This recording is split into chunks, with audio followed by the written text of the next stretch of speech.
দেখো বন্ধুরা, নতুন জিনিস একটা বানাচ্ছি। হ্যাঁ, এখানে হচ্ছে গরম জলের মধ্যে কিছুটা ম্যাগি, সরি ম্যাগি না, এটা হচ্ছে চাউমিন, হচ্ছে পান্ডা চাও।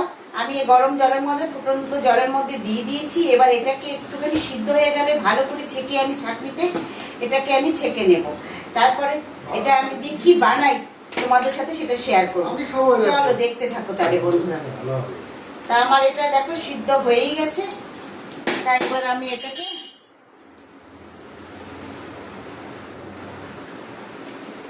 দেখো এটা ভালো করে গরম জলের থেকে ঠান্ডা জল মিক্সড করে এটাকে ছেঁকে নিয়েছি চাউটাকে।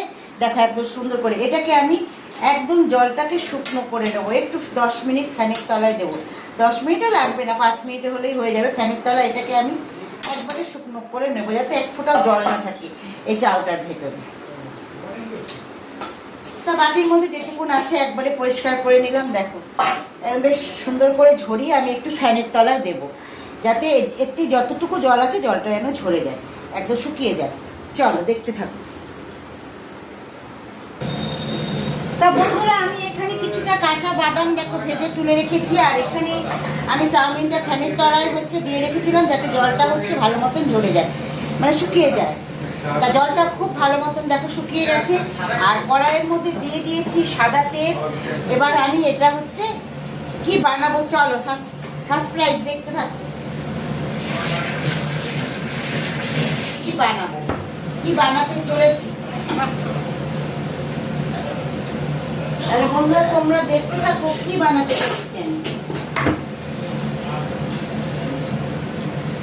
তা বন্ধুরা দেখো, কিছুটা আমি হচ্ছে ভেজে তুলে নিয়েছি। তা আমি আর কিছুটা রয়েছে, তা তোমাদের দেখাচ্ছি। দেখো সুন্দর ছাকা তেলে আমি একটু ভেজে তুলে নেব।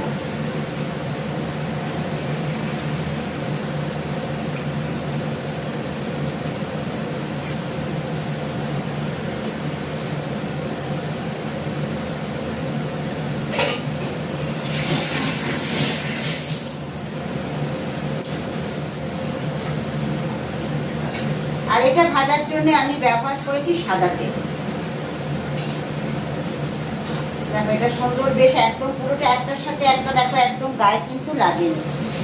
আর এটা বানাচ্ছি আমি ঝুরি ভাজা। তা মাখামাখি তোমার ছাড়াই দেখো সুন্দর করে বাড়িতে কীভাবে ঝুরি ভাজা বানানো যায়।